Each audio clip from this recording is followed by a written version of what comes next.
I'll do it now, just so you.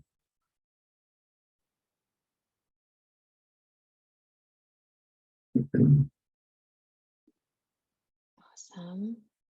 Morning, everyone. We'll just give it a couple minutes to make sure everyone gets in here that wants to. Judy, you've been part of this. You're welcome in this session. Thank you. I tried to return your chat. I don't know why I can't figure it doesn't seem to work, but anyway, I'm hoping to record it so because I can watch the other ones. This one is being recorded. Yes, that would be great. Mark, hello again.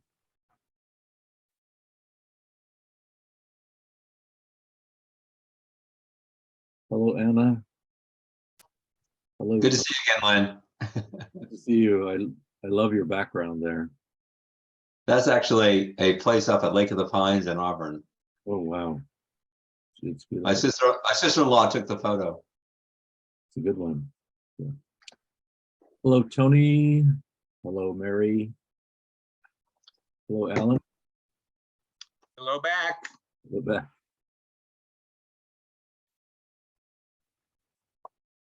Give it another minute.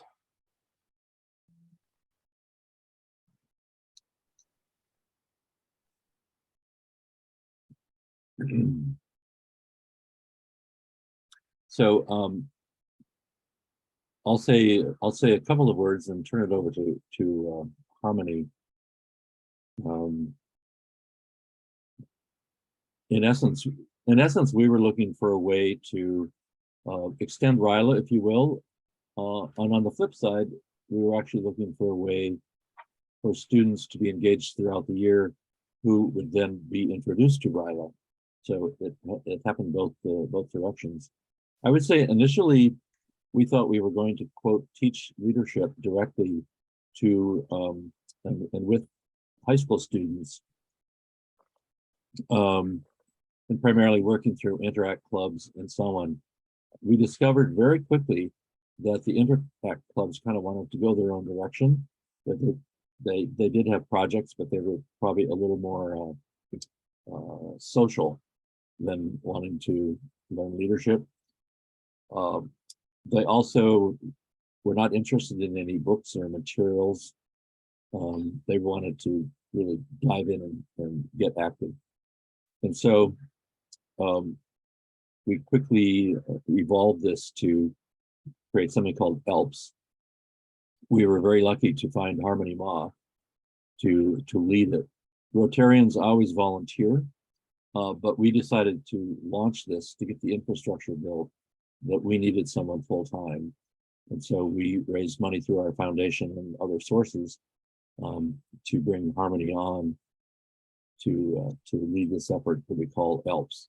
So Harmony, I think the main question here is, how do we involve students throughout the year in RYLA-like activities?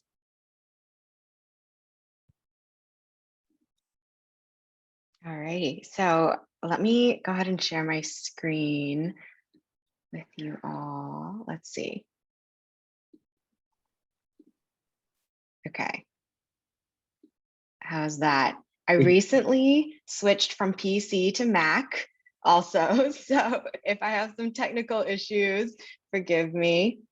But yeah, good morning, everyone. Like Lynn said, my name is Harmony, and I was hired by the Rotary Club of San Francisco to basically pilot a year-round leadership program to kind of bring some of the teachings of RYLA into schools in the area, and to just see how we can create this extension of RYLA throughout the whole year. So specifically this past year, I was a facilitator for RYLA 5150, and I led the planning and development of a new workshop series that focused around exploring community issues that personally mattered to students, and creating projects around these issues that offered opportunities for students to self-lead, to self-organize, and bring some of the skills introduced during RYLA, like the 5 practices, into practice during the school year. So I have, I think, about 15 minutes or so of a slideshow to just kind of give you an overview of what we've been piloting, what has worked for us, what kind of our formula for success has been, our trial for this year, and then hopefully we can break into some discussion. So for those that have been to RYLA Camp, been a facilitator or just on the administrative team, or otherwise present during the camp, we know that RYLA is a truly special experience. We watch students wearily step off the bus, roll their suitcases around the pavement, and some eager and filled with anticipation, and we have some hunched in dread, heads down, but nevertheless, they put one foot in front of the other, stepping into this unknown space. And 5 days later, most of us will see, well, 5 days for us this year, 3 days for some, maybe a week long for others. Most of us will say we see our students in an entirely different attitude. They're singing songs together, they're hugging, they're crying, they have nicknames, they're following each other on Instagram, and they've built bonds with one another. They've really discovered these brand new relationships. Equally significant are the parts of themselves that they've discovered. Students who were afraid to speak up originally learn that maybe their natural inclination or their style of leadership may not be to lead vocally, but they push themselves to share their insights, which they've learned throughout RYLA are unique and valuable. Students tend to raise their hands, are now not afraid to share their ideas. They learn that they can turn this public speaking superpower into key facilitation and problem solving, or helping their more quiet group mates just learn to share their ideas. So we know that these 5 days, 3 days, or 7 days, however long your camp is, it can really have a lasting impact and even change the trajectory of some students' high school careers, their professional careers, what they want to do with their lives post high school. 5 days of RYLA, 5 days of games and workshops and community building, and really just awesomeness. And then what? So the question here, like Lynn said, it's how do we kind of translate this energy, the inspiration and leadership learnings from RYLA back into students' communities and daily lives? Students that come to RYLA have a great time. They think they're going to remember this forever. They create these lasting friendships, but when they get back to school, they don't really have this incubator any longer for them to practice their skills. So what does it take for students to lead their own projects in their communities? What does it take to foster agency, persistence, follow through, empowerment, and ultimately change? Well, it took us about 2.5 years to figure it out. In the winter of 2019 and through the summer of this year, the Rotary Club of San Francisco, like Lynn said, we piloted this program called ALPS. So it was a year-round youth leadership program that focused exactly in answering this question. So we tried to uncover a methodology that worked and then tried to integrate it into RYLA. And before I tell you how we've been trialing this at RYLA, what we did this past summer, let me share a little bit about this pilot program so it works. So who doesn't love a good infographic? In our first school year, this is what we discovered when we opened up this pilot program. We found a huge need and a desire for students to create these community impact projects. So in its first complete school year, 12 unique community impact projects were led entirely by youth, by high schoolers. 85 of youth were directly coached by trained Rotarians as facilitators and coaches within these 12 unique projects. 83% of our participants joined our program with 0 leadership experience. This is something that's self-reported. So they didn't ever, they weren't a captain of their soccer team. They weren't an officer in their Interact club. They said they had absolute 0 leadership experience. And something interesting to note is that 91.6% of our participants were actually youth of color. And since then, since our first full pilot year until RYLA this past summer, we had an additional 70 plus registered participants in this program and 12 more youth projects. I want to say it was actually like 12 and a half, but as we know, these projects don't always go all the way through to completion. And lastly, I just kind of wanted to show the reach of this pilot program. So we not only worked with youth in the San Francisco, San Mateo, and Marin areas, but also touched some schools out in the East Bay. So we've been trialing this with students across different campuses in different geographical locations, which kind of mirrors the situation of a lot of our RYLA participants. So these photos here are of a student group comprised of students from several schools, including one online school across the Bay Area. So this group actually just finished their project in September this past month, and it was entirely youth-led in collaboration with a trained adult leadership coach, like all the project groups developed in this program. So this group partnered with a local elementary school class to figure out what their literacy needs were. And after doing so, they decided to host a book drive to meet these needs. It wasn't as simple as, let's throw together a random book drive, get whatever books we can, and, check that box and it's done.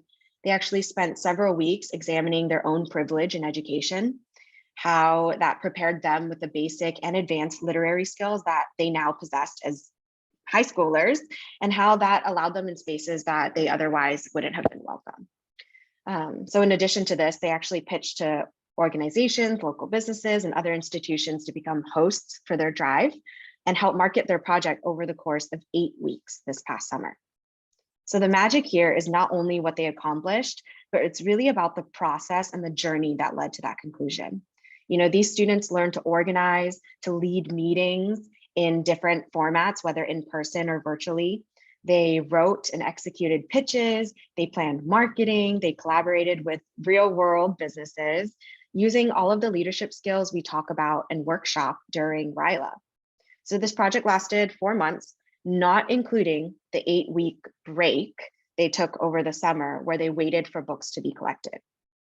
If anyone has ever started anything here, a workout program, a book, an ebook, a video game, a crocheting project, I know that if I started something and I stopped it for 8 weeks, it would be extremely difficult for me to pick that project back up again. And yet this group of students, high school students, did just that. And there's really no denying, this group of students' specific discipline and internal motivation for what they did. But students, when they come to RYLA, they come from all sorts of backgrounds and across the spectrum in terms of motivation and discipline. And we as facilitators, we try our best to set up this environment for students that works. We try to figure out a formula that helps them turn these learned ideas in RYLA during these workshops into practical skills that then help them identify personally significant issues in their communities, brainstorm these projects they actually care about, and then execute their projects.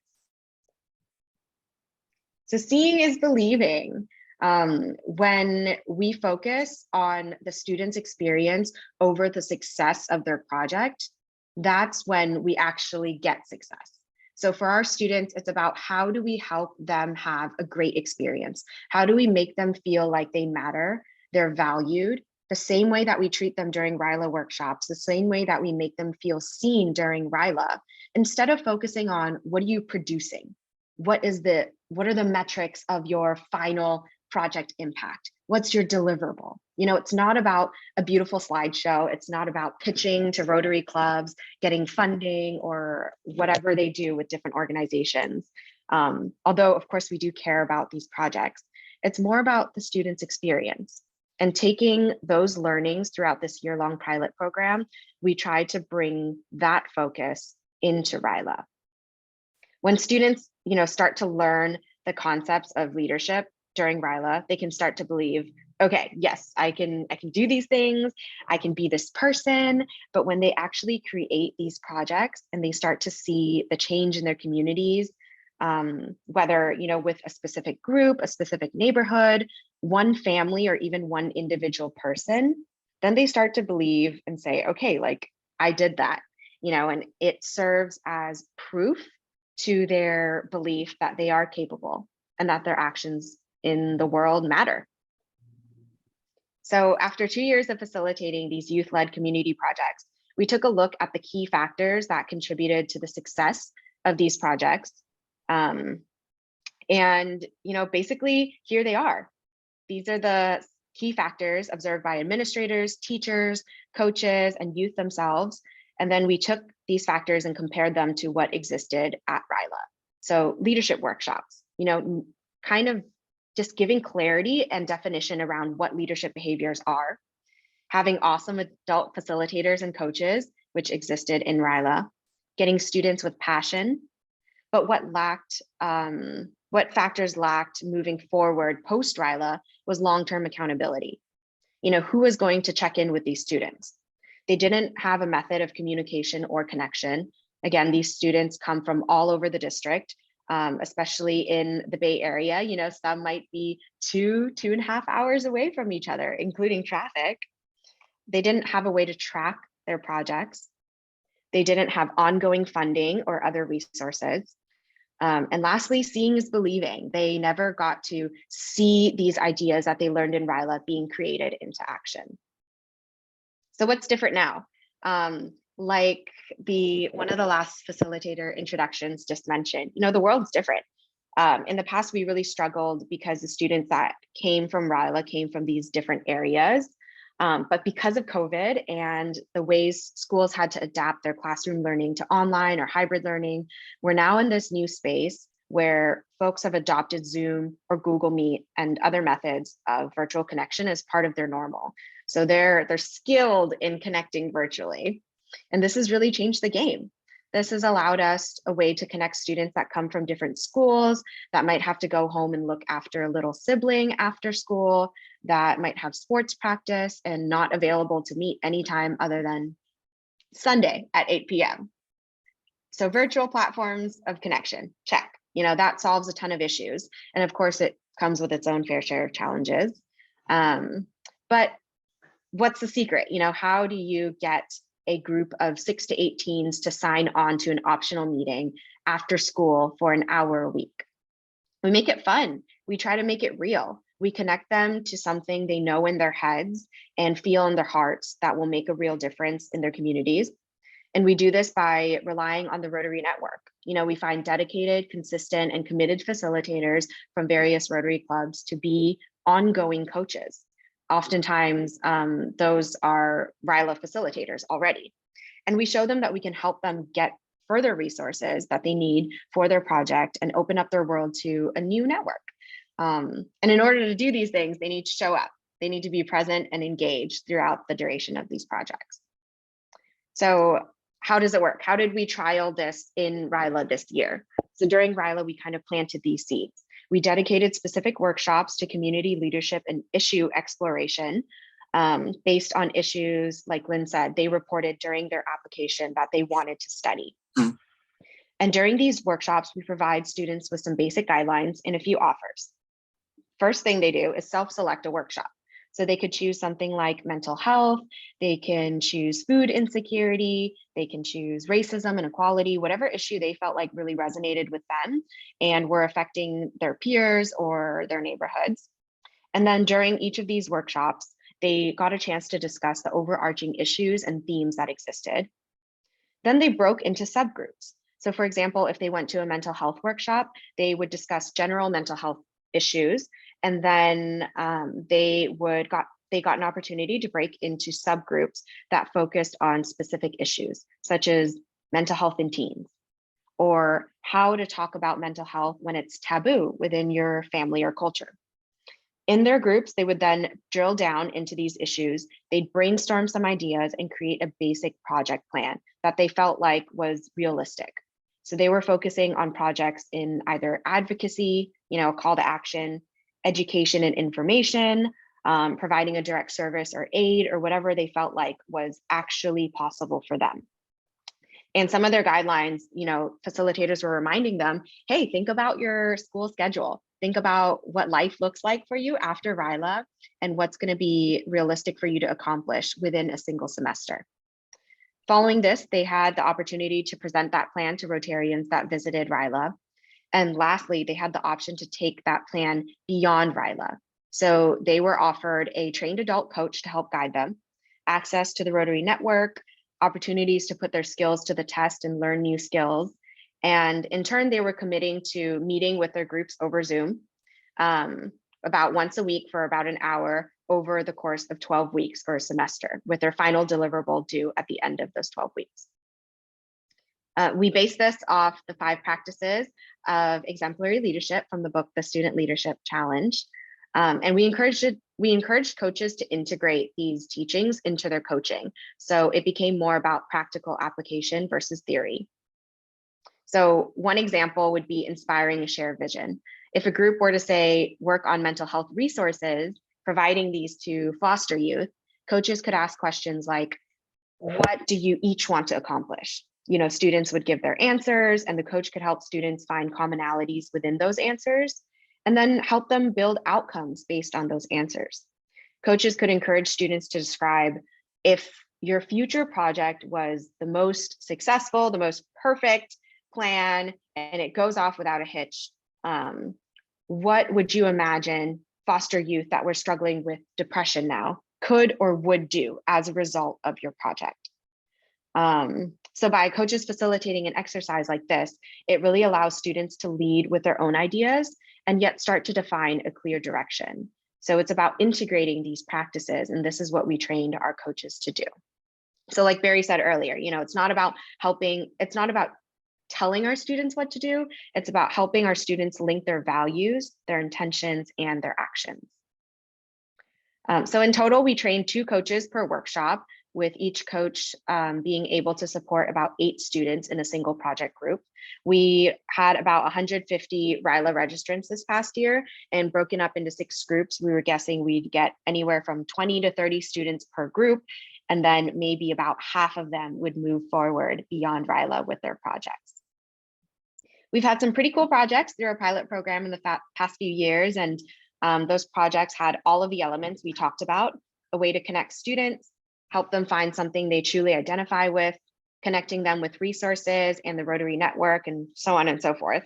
However, they also had a team of coaches that were trained over a longer course of time than those from RYLA, just because that's what we could do with the folks that had volunteered. And they also had one paid coordinator that oversaw all the projects, which is me. And many of the projects were extremely successful, both in community impact, student leadership growth, and both student and coaches' personal experiences.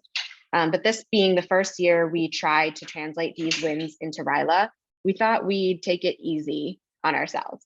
So this year, how we're measuring success with these projects is how many groups presented at RYLA during the community leadership workshops. So this was optional. If they didn't love their project plan, if they didn't love the topic they had selected, they didn't have to present. So how many groups did? And how many of those projects that presented started following RYLA? So this means they met up one time, at least just once. So this was about a month or a month and a half following RYLA. Another metric of success is how many meetings did these projects have? If they're supposed to meet 12 times over the course of 12 weeks, how many meetings did they actually do? And lastly, how many projects were completed? So 3 and 4, we're still measuring right now. We had about 3 projects start following RYLA out of the 6 topics. So we'll kind of have to see where these projects go. Okay, so that was kind of the overview of what we've been doing, what we've been trialing for the past few years, some of our successes, some of the factors that have really contributed to those successes, and how we're trying to translate that into RYLA. I think we have about 20 minutes or so now, and I really wanted to just open up the floor for some discussion to see if anyone here has tried that at their RYLA, if this is a goal for them, if they are trying to bring RYLA to a year-round kind of model, or why this particular workshop was interesting to you today.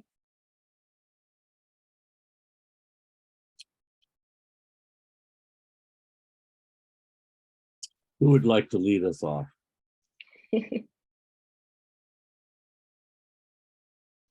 Oh, I guess I could start.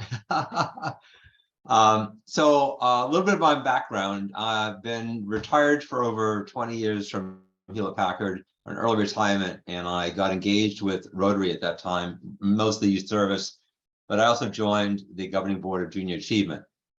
So the things that my passion has been youth and education for well over 20 years. It started when my daughter was back probably 1986 with my daughter. But I think the things that RYLA does is incredible. But I think I'm always looking at how to leverage organizations and leverage what JA does along with what Rotary does. And I can't think of a better partnership than Rotary and JA. And so Harmony, for some of the things that this project does, JA offers social innovation camps. They offer connections to all the high schools in 24 counties in Northern California. They offer the company program, which is a 6-month program from September through the spring, which actually will could highly leverage the aspects of leadership. And besides that, I'm also a business and personal relationship with Barry Posner. So a lot of the things that are going on here are my interests, and it's all about the kids and finding the best ways to allow them to grow in leveraging what I call volunteers and money, because nothing gets done without volunteers and money. It's all about that if you want to make a difference. So I appreciate the thing that, learning that I actually met Lynn a few weeks ago at an event with Barry. So I'm looking to find a way to make all these things work. And so I'm listening more and more about, okay, how possibly can I help people understand what maybe a partnership with where Jay offers the year-round opportunity to connect with kids through all these counties, especially those in the more disadvantaged areas and schools, and do it with our partnership with Rotary.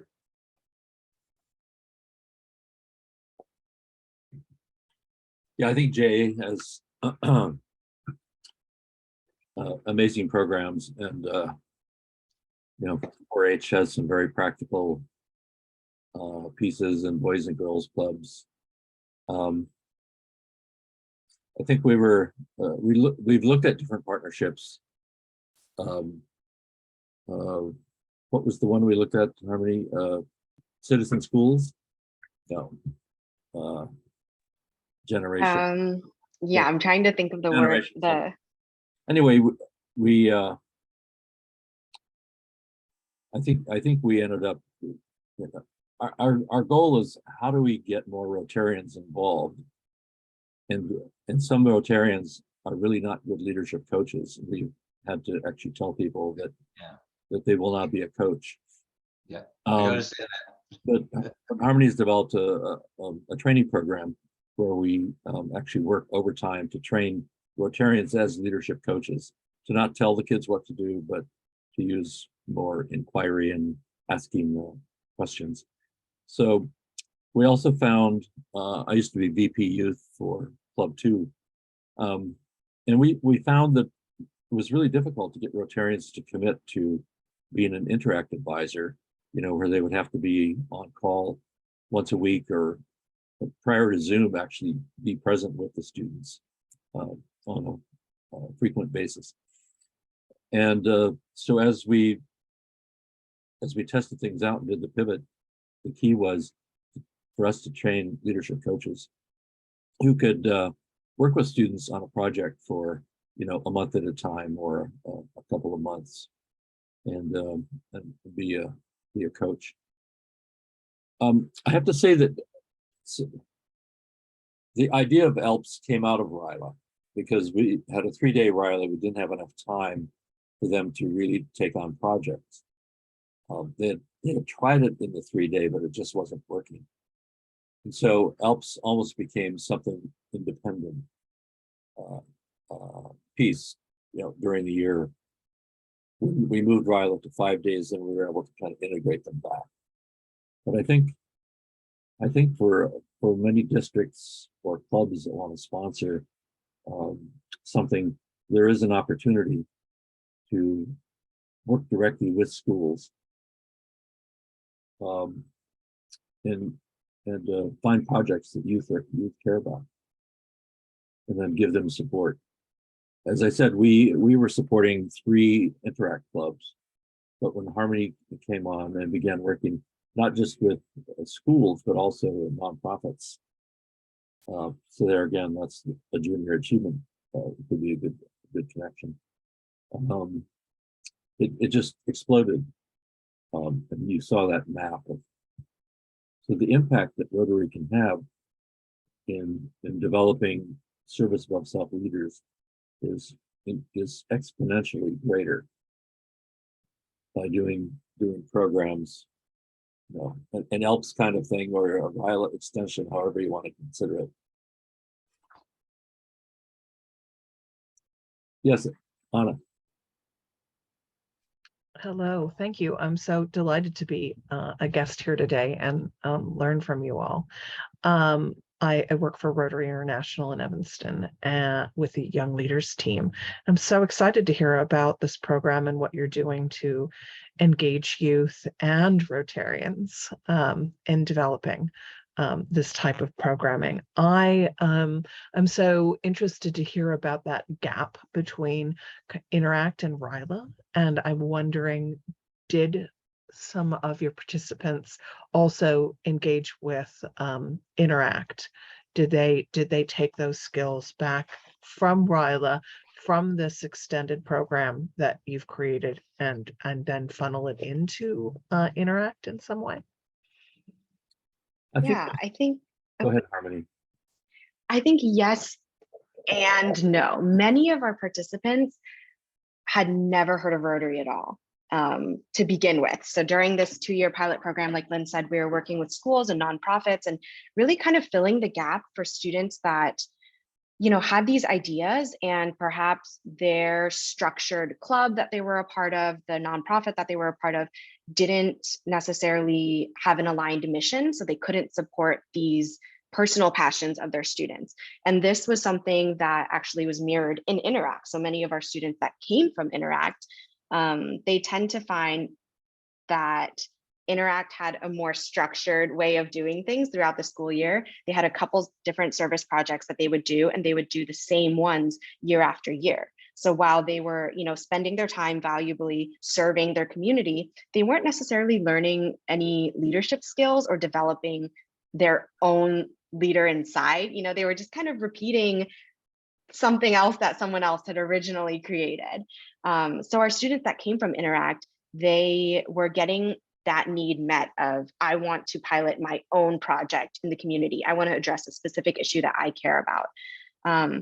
And yeah, they would totally come from Interact and they would just be members of the club and do this project on their own and feel like, hey, I can champion something like this, and go back and they would tell us, oh, I'm going to apply to be an officer. I'm going to apply to be this and that in their school. So it was definitely really inspiring to see the short amount of time that you can spend with these students when you provide really well-trained coaches that are not telling students what to do, but are helping them highlight their own skills and their own strengths as leaders, and helping really them feel more empowered in their leadership. And then they bring that back to Interact, definitely. And we've even had students that were part of ALPS program that had never heard of Rotary, RYLA, Interact, and then came to RYLA this year.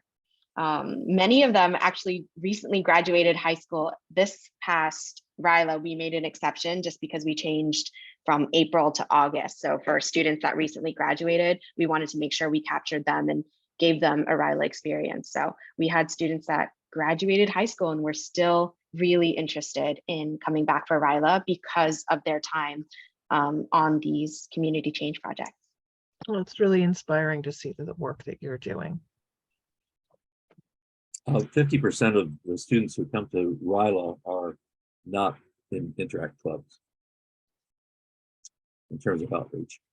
One of our goals with ALPS also was to reach more underserved students.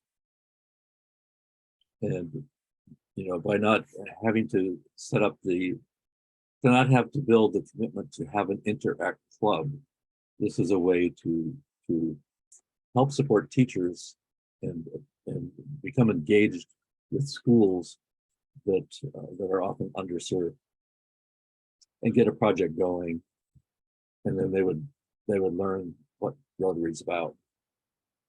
So we just we just saw it as an amazing way to get out. And again, the goal is developing service above self leaders over time. Yeah, I definitely think that was really important in the past couple years. I think it was around like 67 to 70% of schools that we worked with and students that we worked with came from socioeconomically disadvantaged communities, whether it was within the city itself or in the East Bay. So it was kind of a different population of students that RYLA had been used to serving. And I think one of the focuses of really narrowing coaches' priorities to the students' experience rather than the success of the project is why we were successful in helping to develop service above self leaders. You know, it's about developing leaders that will then kind of have this like amplifying effect as they grow up, as they go to college, as they break out into the communities and believe in their leadership, because that's how we plant the seeds. It's not about, you know, pushing them too hard when they can't handle it with their school schedules or their personal lives, just so that they can hit a specific success metric in this one project. You know, the impact was hyper local, often, you know, not like a huge change in their communities, but it was big enough that it mattered to them and it was something tangible for them to see. And so we're planting those seeds while they're still at the tender age of high school. Harmony, do you happen to have handy the Coach of the Year video? Oh, yeah, I think I might. Let me dig that up somewhere in my email.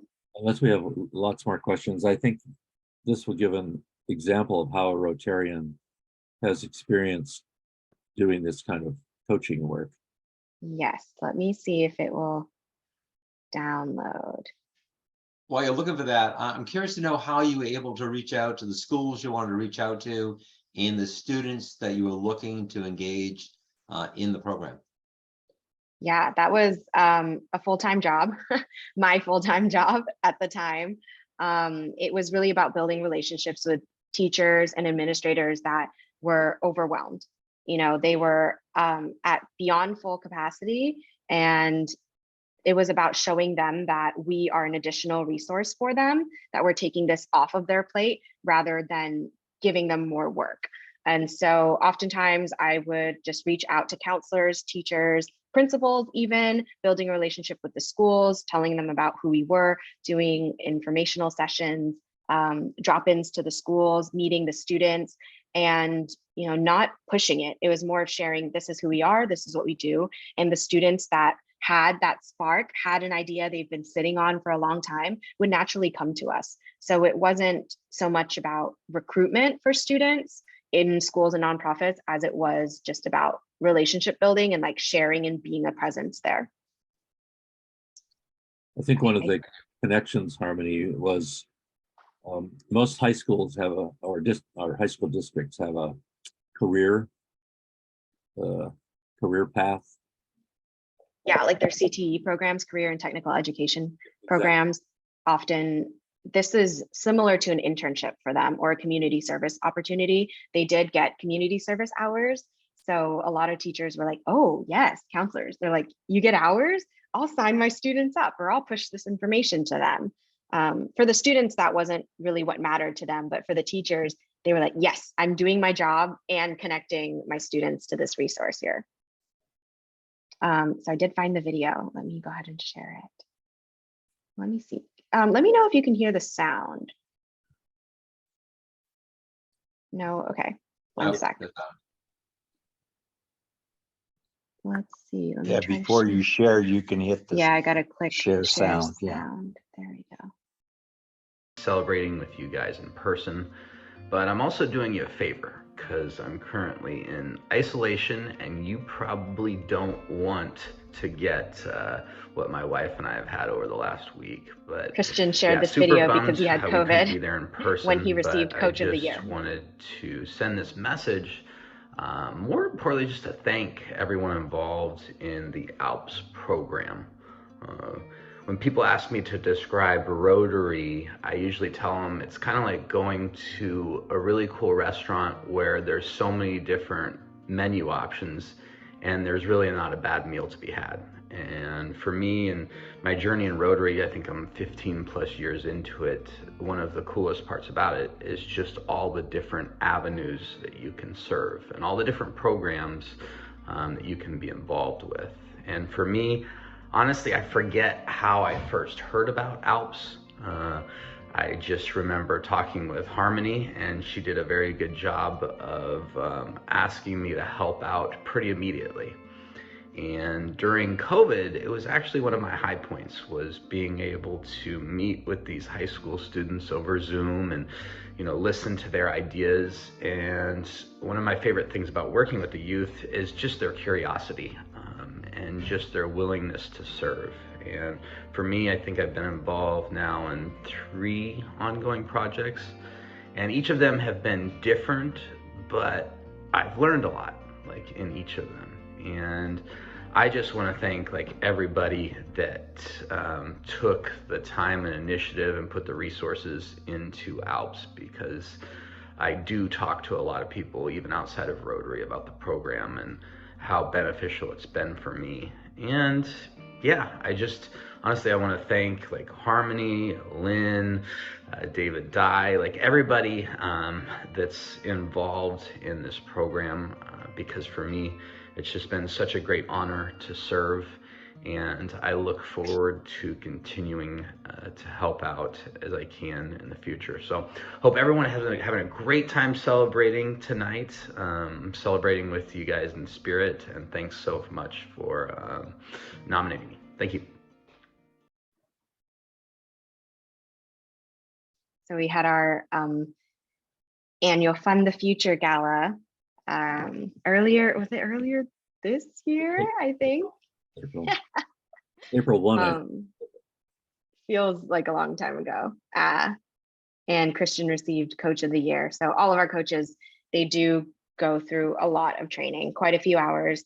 The coaches that did this post RYLA coaching were also facilitators that did all the regular RYLA facilitator trainings and then committed to training to be a coach for these ongoing projects.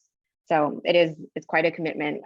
And Mark, like you said, you know, finding those volunteers and the right ones, the right fit, and those with the time and availability, like that has definitely been the biggest challenge, but also been why we've been so successful, is relying on these volunteers.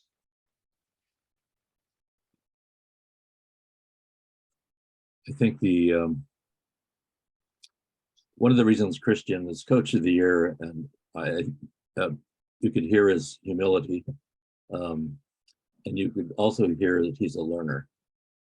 That he doesn't see himself as an expert. He sees himself as being able to learn from youth, and youth can learn from him. And it's one of the major things that we focus on in RYLA for our facilitators. And it's certainly one of the key things that Harmony focuses on in training adult Rotarians to be leadership coaches throughout the year. So it's, we, as we say, we model the way. I mean, we can't just talk about the 5 practices of exemplary leadership. We must be them, and helping coaches, you know, become very facile with the practices, and bringing them in not as okay, today we're going to talk about the 5 practices, but actually being able to bring them up as things are happening. You know, have you thanked everyone who was involved? As an example, just being able to ask a lot of questions.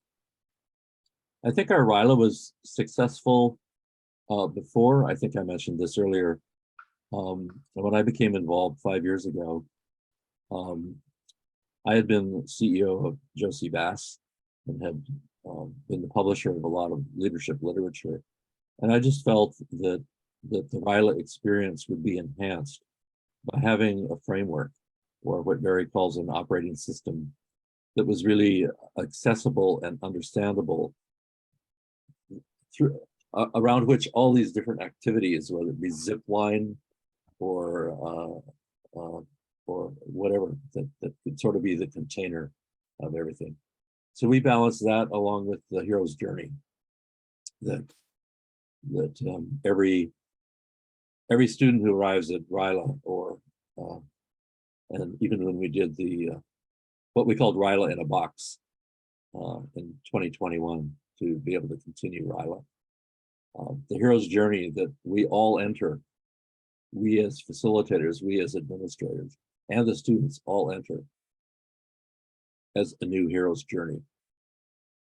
And going through the ups and downs and the trials and the highs and the lows, and coming out at the end of 5 days a different person. Yeah, it's all about transformation. It's not about transaction. And students really, and all of us coming to know ourselves better through the journey and through the experience. Judy was one of our facilitators. If other districts are interested in getting on board with this, learning more about this program, do you have any ideas of how to make that work? I think either through the structure that's already been set up with Chris and Mary and David Dye and those, that's one way. I still am in professional practice as a facilitator of nonprofit and a coach to philanthropy. But if we can coordinate a specific time, I personally am happy to take the time to do some training, either in person or sorry, somebody just popped on my screen. In person or virtually.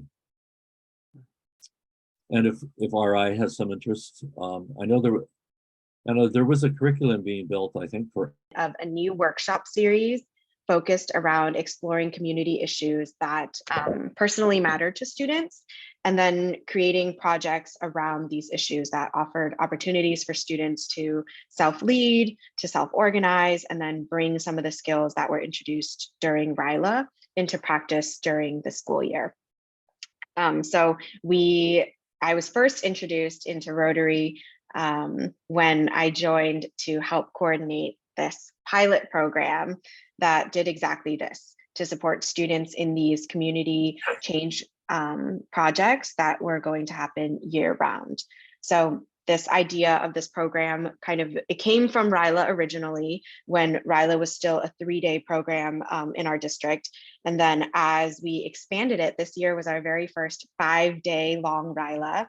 We were able to get the opportunity to bring some of these community leadership workshops into RYLA itself, and then help students start their projects out of their time at camp into their schools and neighborhoods.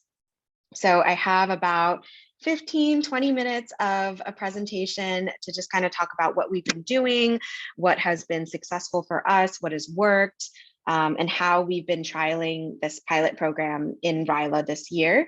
And then we'll just open it up for discussion. So let me go ahead and share my screen real quick. And like I said, with the last group, I actually recently switched from PC to MacBook. So I'm still figuring out a lot of the controls here. And it's just been, people say like Apple's user friendly, and I've had an iPhone for ages, but I don't think a MacBook is that user friendly. I should be pretty tech savvy for my generation here. All right. So for those that have been to RYLA camp, has anyone here been a facilitator or administration, or just been to RYLA in general? I see Kevin, Bubbles. Cool. Yeah, we know that our students come from all over and in all sorts of moods and attitudes. We watch students step off the bus sleepy-eyed, and they roll their suitcases off the pavement, Some of them are cheesing, excited to be there, ready to rock. And then we have some of them that kind of are just like hunched and with their heads down, they are just putting one foot in front of the other, trying to make it through, stepping into this really scary, unknown situation for them. And for many of us, 5 days later, or a week later, 3 days later, however long your RYLA is, most of us will say we see our students in an entirely different light. You know, they're singing songs with one another, they have their arms over each other, they're bawling when they leave, they've given each other nicknames, and they've just built bonds that potentially can last a lifetime. They've discovered these brand new relationships. And sometimes, even more importantly, they've discovered new parts of themselves. So we all remember the students that are a little afraid to speak up in the beginning when we're sitting around in our facilitation circles, and they just learn that maybe their natural inclination or their style of leadership is not to be vocally leading, but they push themselves throughout these few days to share their insights, and they learn that those insights are valuable and unique. And students that tend to pop their hand up right away and they're not afraid to speak up, they learn that they can turn this superpower of theirs of public speaking into key facilitation and problem solving, or helping other students in their group that are less inclined to throw their hand up, giving them space and encouraging them to speak up. So we all know these few days in RYLA can really have a lasting impact and even change the trajectory of some students' lives, of what they want to do and get out of high school, and perhaps what they want to do in college or in work beyond RYLA. And our students here really do build lasting memories and lasting friendships. But then what? How do we translate the energy, inspiration, the leadership, learnings, the awesomeness of camp? How do we capture that? And how do we bring that outside of camp? You know, how do we bring that back into students' daily lives and into their communities? Students who come to RYLA, they have a great time, but oftentimes when they get back to school, they no longer have this incubator for them to practice the leadership learnings in a judgment-free zone. You know, they no longer have this really, really safe space where they feel like they can be themselves and share their ideas. So what does it take for students to lead their own projects in their communities after RYLA? What does it take to foster agency, persistence, follow through, empowerment, and ultimately change, not only in communities and neighborhoods impacted by these students, but within these students themselves? And it took us, you know, about 2.5 years to figure it out in this pilot program that we did. So in the winter of 2019 and through the summer of this year, so through RYLA of this year, the Rotary Club of San Francisco piloted a year-round youth leadership program that focused exactly in answering this question. And we called it ALPS, Action Leadership Program with Students. So we tried to uncover a methodology that works for students that come from geographically different areas, that are potentially coming from different leadership backgrounds, and have different availabilities and openings in their schedules to make these projects work. And then after figuring out this methodology, we've been trying to integrate it into RYLA. So before I tell you about how exactly we've been trialing this at RYLA this past year, let me share a little bit more about this pilot program. And I just love this infographic. I think it just tells you so much in one single slide. So in our first pilot year, 12 unique community impact projects were led by youth participants. So when I say unique, it means that we had 12 groups of students, 85 individual youth as part of these 12 projects. They all looked at and examined their own neighborhoods, their own communities, figured out issues that existed in their peers, figured out how they wanted to help this target audience of theirs, and created projects around these issues. 83% of our participants joined our program with 0 leadership experience. This is a self-reported statistic. So this included, when we asked them, we asked, you know, have you ever been a captain of a sports team? Have you ever been an officer? Have you ever led a group in any sort of leadership experience. They could have counted anything, you know. Have you been a babysitter? We asked them all sorts of things. List any leadership experience you have. Everything counts. And 83% of our participants said they had zero. And something interesting to note is that 91.6% of our participants were actually youth of color. So when we started this program, one of the goals that we had was to reach into more marginalized communities, communities and neighborhoods that were socioeconomically disadvantaged, and see how we can bring Rotary resources into these communities. Since then, and until RYLA of this year, we had 70 additional registered participants in this pilot program called ALPS, and we had 12 more unique youth projects. So some of the ones you see here, the top left photo is a very blurry photo. This was from our very first project in the 2020-21 school year, back when many schools were still doing hybrid learning or entirely virtual learning. So you can tell it's super blurry because this was actually a screenshot from a Zoom coaching session during project planning. So this group of students, they developed their own social justice club at their school. They had no leadership experience. They didn't know how to create a club. They didn't know how to talk about some of these social justice issues at the time, if you remember, in 2020, and not just at the time. Of course, it's relevant to our everyday lives now, but because of a lot of things that were going on with COVID, people being at home, people being on social media, there were a lot of issues that our students were experiencing, whether it was mental health issues, emotional distress, physical wellness issues, because of the things that were going on and they were reading in the news. So they wanted to start the social justice club to talk about these things, explore some of these issues, and they didn't really know how to structure it.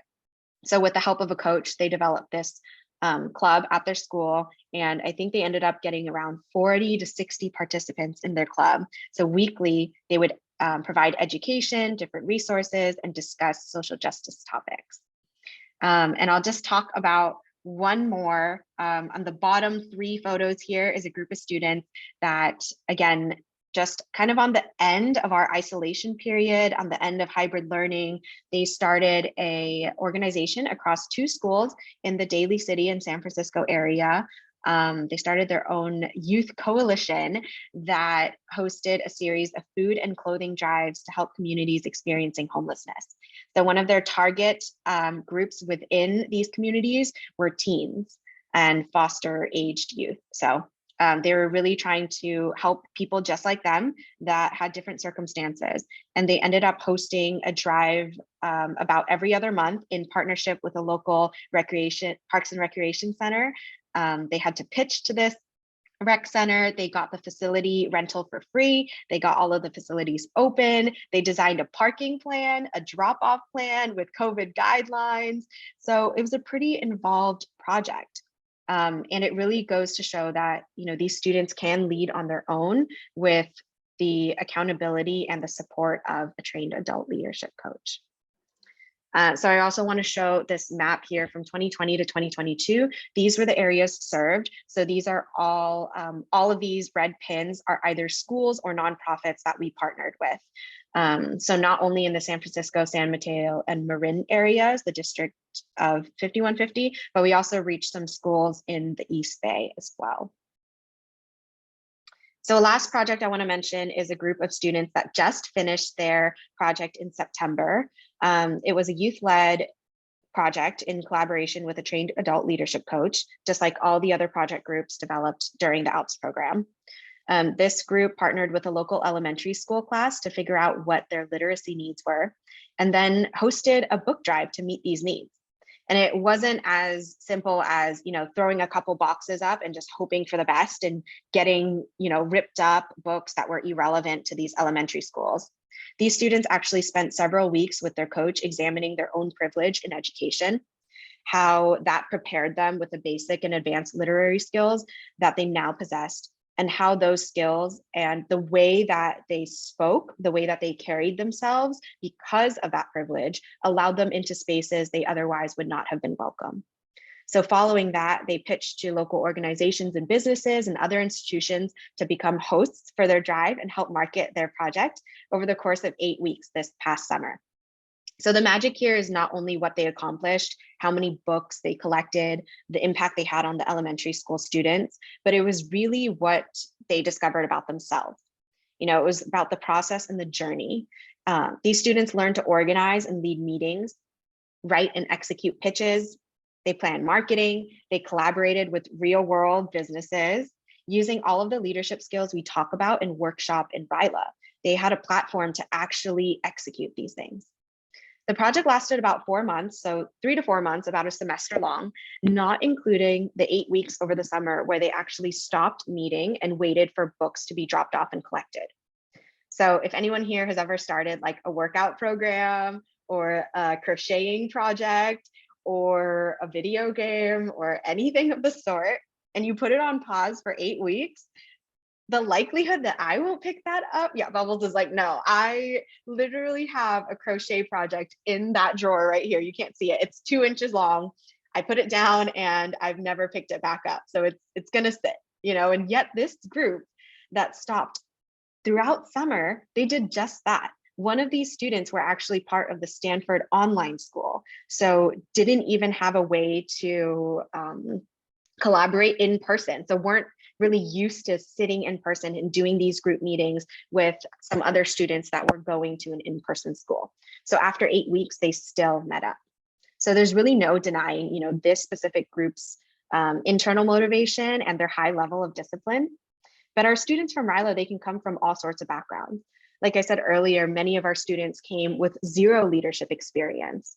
And we as facilitators, we have to try to work it to find the best formula and set up the best possible environment for students to turn these learned ideas in workshops into practical skills. And that happens through identifying personally significant issues in their communities, connecting that to their own identities and their own values, just like Barry said earlier, and brainstorming these projects that they actually care about, and then executing those projects. So for us, oh, what happened there? One sec here. Okay, is it good? Can we all see again? I think I got a phone call. Max, everything's connected.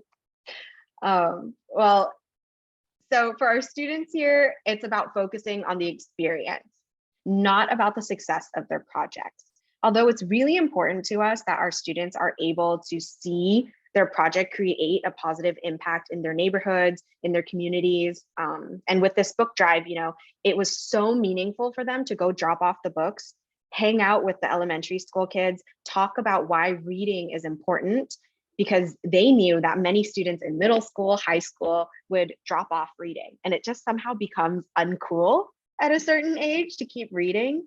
So they knew it was important for them to come in and be high school role models and talk about these things. And for them, that was hugely successful.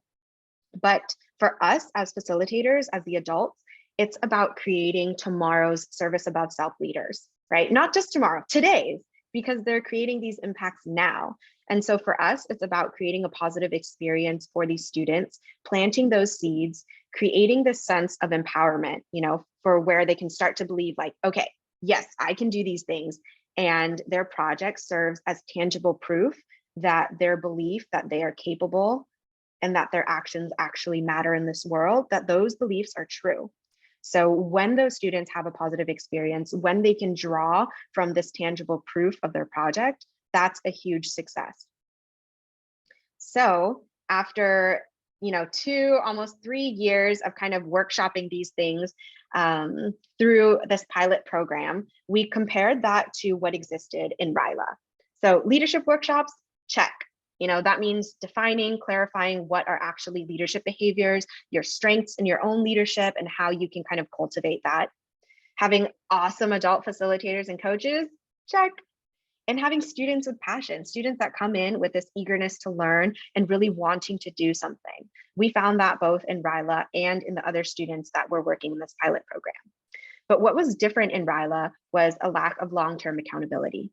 So the students that came to the camp had an awesome time, but when they left, they had no one to check in with. They didn't have their adult facilitators with them any longer, and they didn't have this method of communication or connection. Because our students often came, especially in the Bay Area, someone can be in the same district and be realistically a 2-hour drive away from the other person. Considering this and the obvious challenges that arise, including method of transportation, many of our young students can't drive or don't have someone to drive them, and then having the time to spend to actually get somewhere, they didn't have this method of connection. And project tracking, they had no way to track their projects. They didn't have ongoing funding beyond RYLA or other resources they could get connected to. Even though there's a trove of local businesses and organizations and nonprofits that want to support our students, they didn't have a bridge to those organizations. And then lastly, seeing is believing. It was very theoretical, often case in RYLA, and they didn't have that tangible proof for them to believe I can apply some of these leadership skills into my real life, and I am a leader today. So what is different now?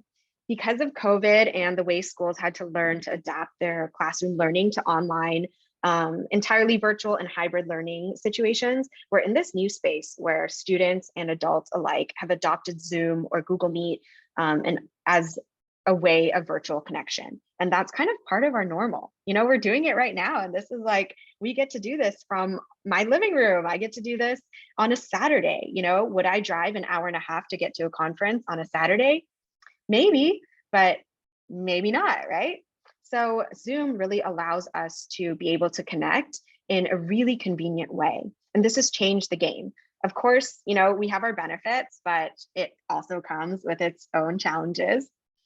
And if accountability was difficult before, trying to get teens to sign into a Zoom call at Sunday at 8 p.m., it probably sounds like it's a near impossible task. So what is the secret? How do we get these students to, after RYLA, after experiencing the magic of RYLA, to sign on to Zoom and continue that motivation for the course of a semester to complete their project? We make it fun. We try to make it real. We connect them to something they know in their heads and feel in their hearts is something that matters and can actually make a real difference in their communities. And we do this by relying on the Rotary Network. We find Rotarians and we train them. We make sure that they are dedicated, they're consistent, they're committed, and they can actually be there and be accountability partners for these teens. And then we show them that, hey, we can connect you to this trove of resources, these local businesses in your neighborhood. We can teach you how to build that bridge. And they commit to show up, being present, and engaging with us.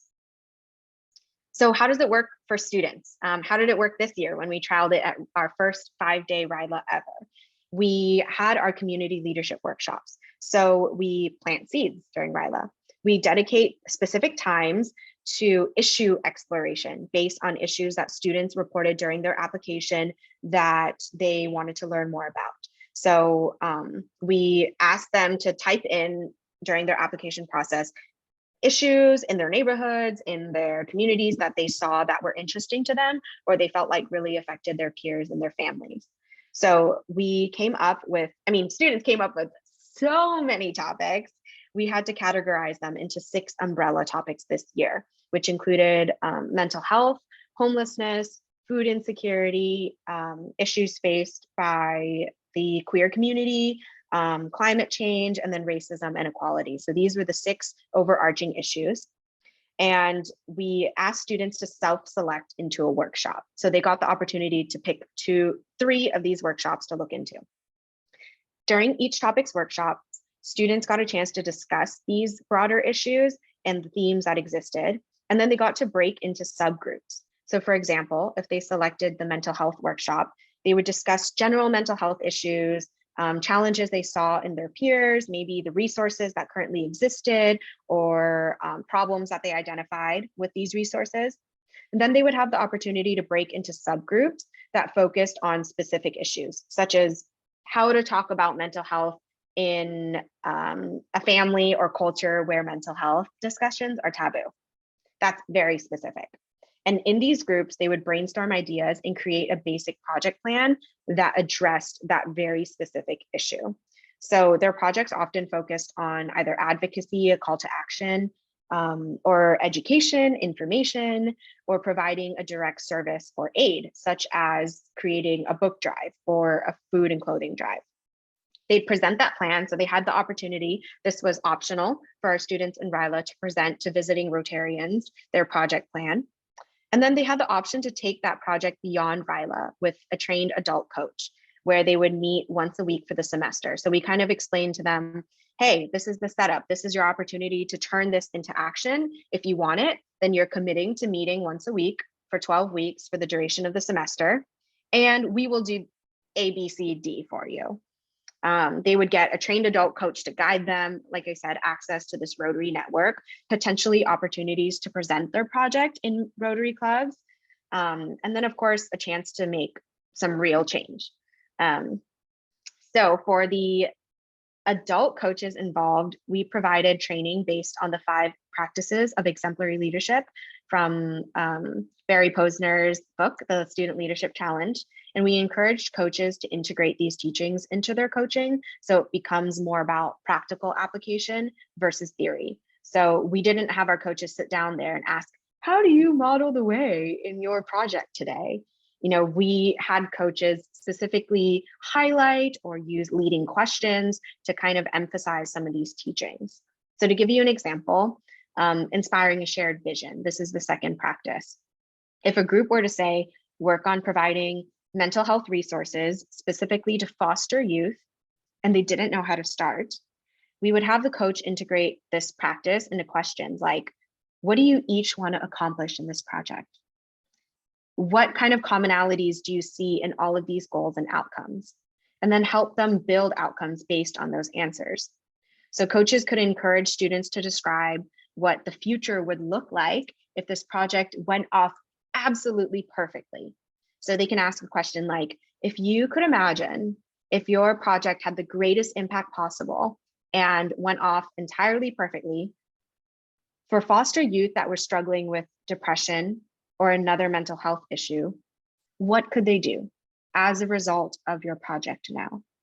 So maybe the students would say, oh, then our students would know who to go talk to, where to find resources. They wouldn't feel alone. They wouldn't feel embarrassed. And they're starting to imagine this future and starting to see it come into reality.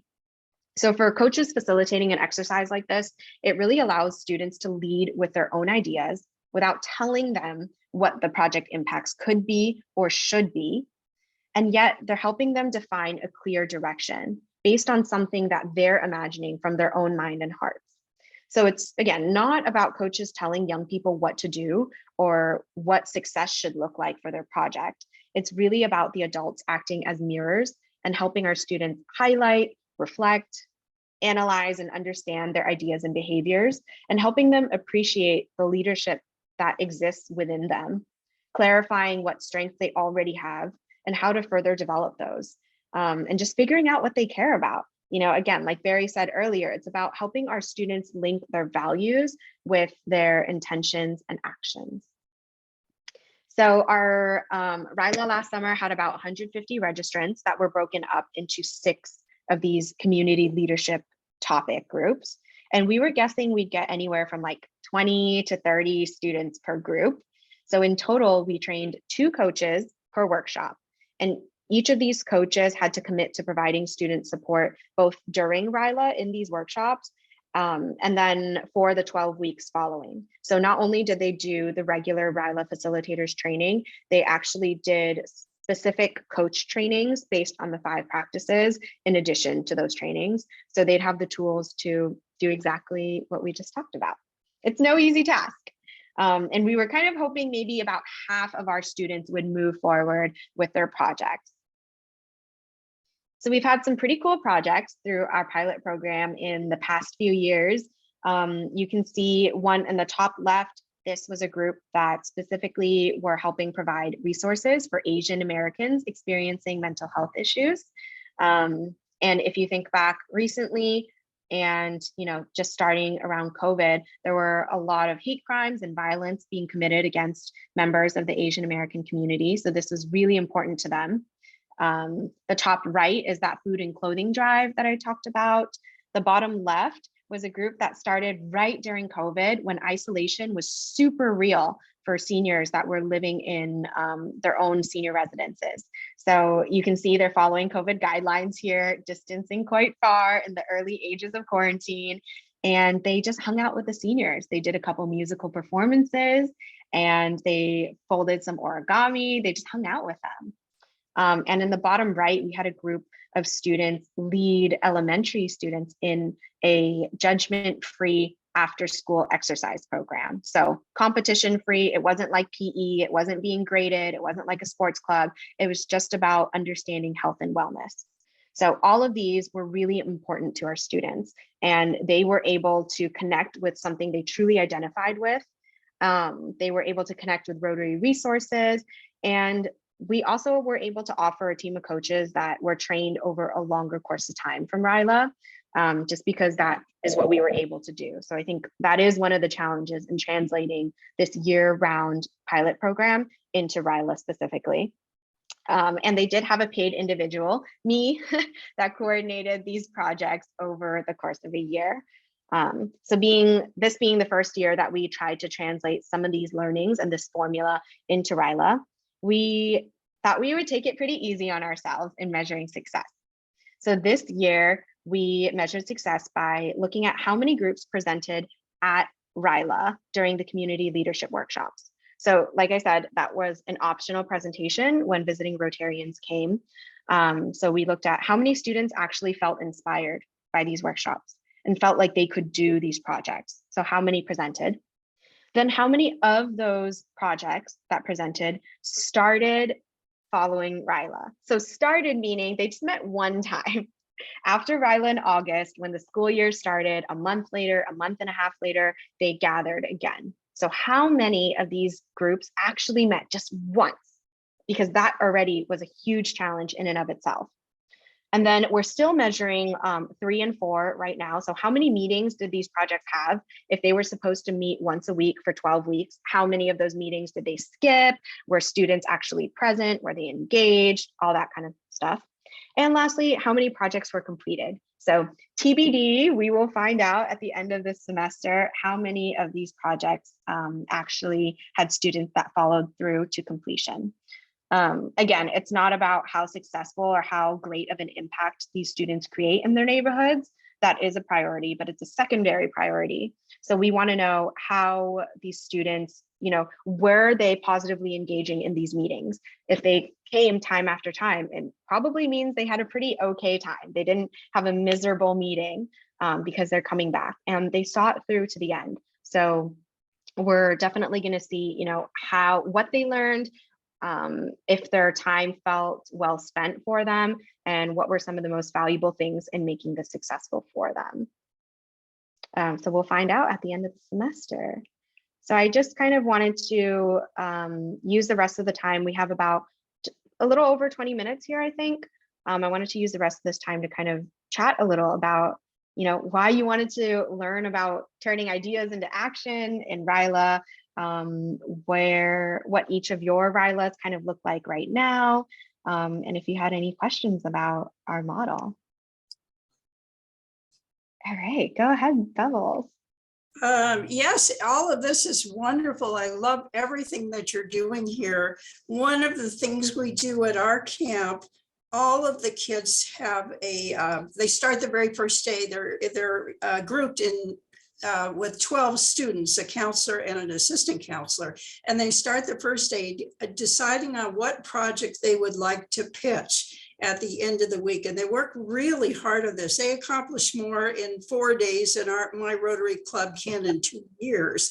And at the end of that, each group presents their pitch to everybody else. And we have Rotarians and everyone. One of the things that we really encourage them to do, of course, is to take their projects back to their schools, to their Interact Club.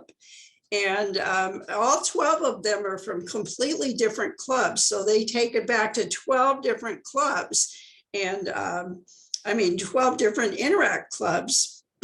And the Interact Club, of course, has a Rotarian as a sponsor, and then there's a teacher at the school that also helps with that. And so many of these projects over the years, these pitches have come back to Interact, and they have taken, they've taken them and run with them, and they're very successful year after year. We have a session during camp, a short session on Interact, and we ask the students, you know, do you have an Interact club at your school? And if you do, are you a member? And if you're not a member, it would be a good idea to take your, you know, to join Interact. If you don't have an Interact club, why don't you start one? And every year we have, 10 or 12 new clubs that will start because of that. And I think Interact, because they are only at their one school, they can accomplish so much, and they don't have to worry about the travel or some of the other things. So, and we tell them while they're doing the pitch, they have Rotarians that will come to their group and they can ask questions. And one of the things we always say, you don't have to do everything yourself. Go to your Rotary Club that sponsored you to be here and tell them what you'd like to do and ask for their help. They may, and they won't always give you money, but they will give you manpower. And that's really important too, for them to see that the Rotarians are willing to help. So I think Interact is a really great resource too.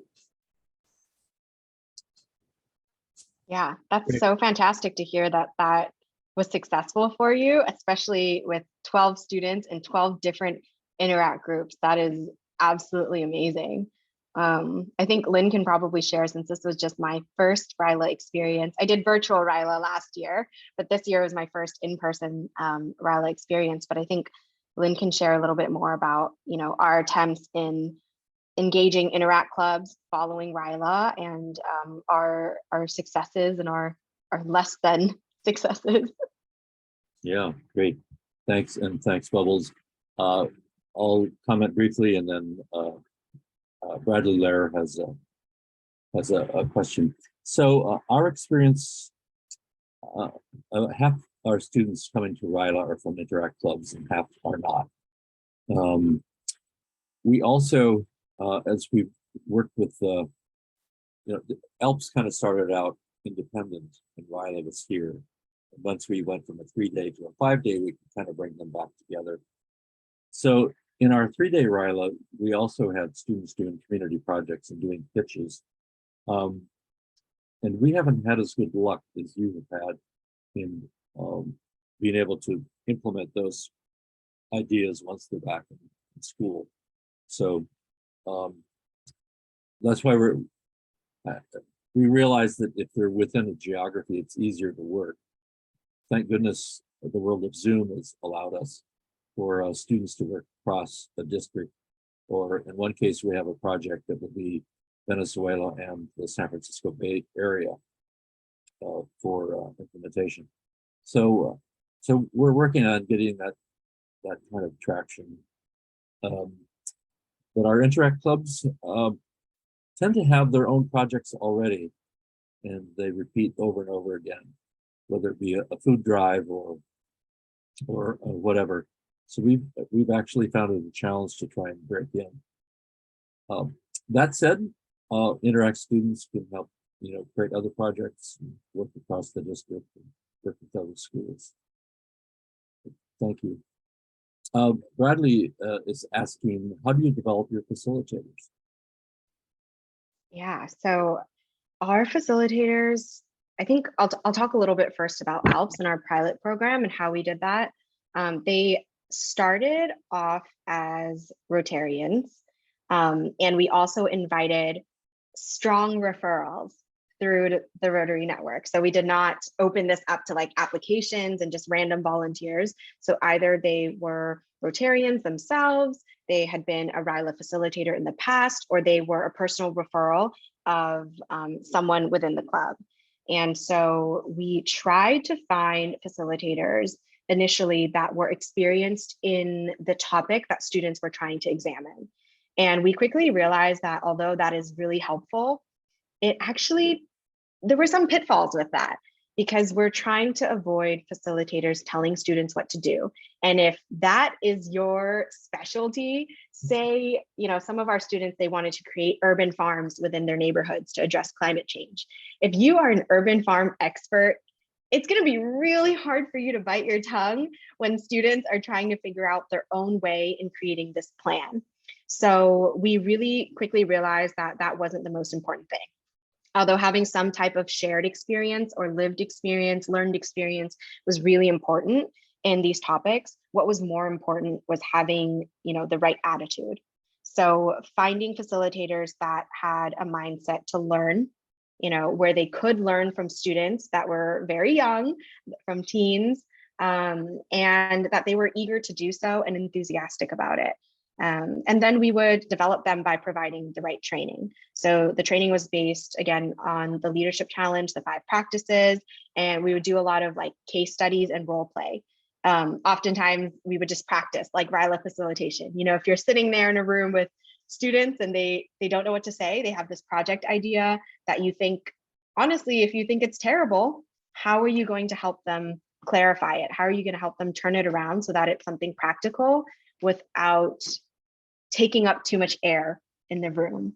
So we teach them to ask leading questions. We teach them to ask clarifying questions. And again, to like just integrate the 5 practices in the types of questions that they ask. So a good rule of thumb that we say is facilitators and coaches, kind of observe the % of time that you're talking. It should probably sit around 20 to 30%. Some of our most successful projects where students have reported the best experience, facilitators say like, did I even do anything? They didn't even need me. And that's like the best feeling, to be able to say, I was there, I was present, I was their accountability partner, but the students really led and pushed this project all the way through. So I hope that kind of answers the question. We have about 4 minutes left, according to Chris, who just sent a note through. What other questions?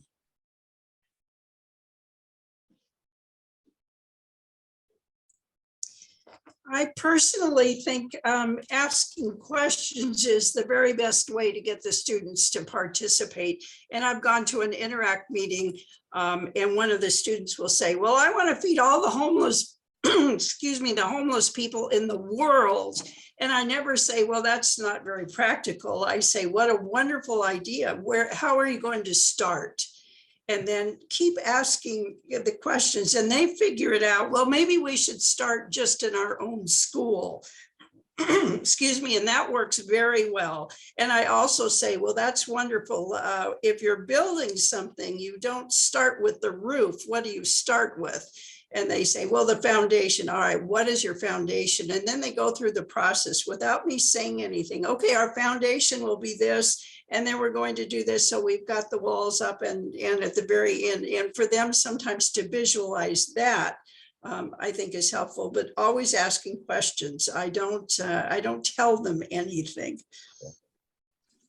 That's great. And building on that, it's we teach the coaches to be great facilitators. And in fact, we don't call at RYLA now, we don't call them counselors anymore. We call them facilitators. That it's just and we also call them teams. So they form a team of, like you, Bubbles, probably 10 other students, with 2 facilitators. Bubbles, where are you from?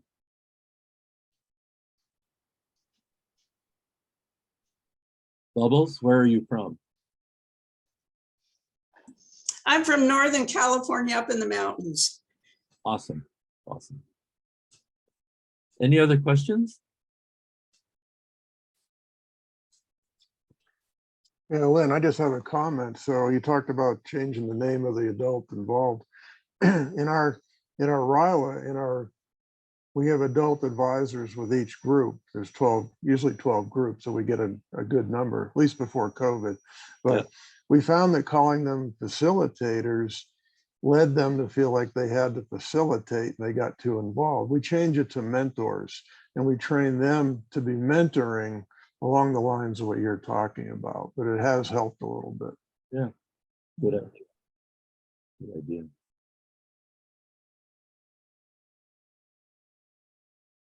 Yeah, I think that the coach training, it's been a way to get more adult Rotarians involved. Because if you're asked to be an interact advisor, you are really making a commitment, probably on a weekly basis for probably an entire school year. But this is a way for more Rotarians to be involved and take on a project that may last a couple of months, and then it's wrapped up. It's a just different structure that our coaches have said they value. Yeah, and actually very few coaches have only done one project. So oftentimes, you know, they come into the space thinking they're going to coach this project for 8 weeks, 1 hour a week, and they're just reeled in. They have such a good time. They build such good relationships with the students that they're like, now I want to come to RYLA. Now I want to keep coaching these projects. So great way to get Rotarians and others involved or introduce Rotary to new individuals. Yeah, amen. We're going to be pulled out of this room in about 30 seconds.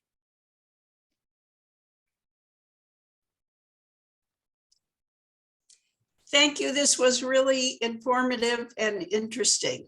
Good. And I learned a lot. Thank you. Thank you. Thank you all. Yeah, thank you. Thank you, Harmony.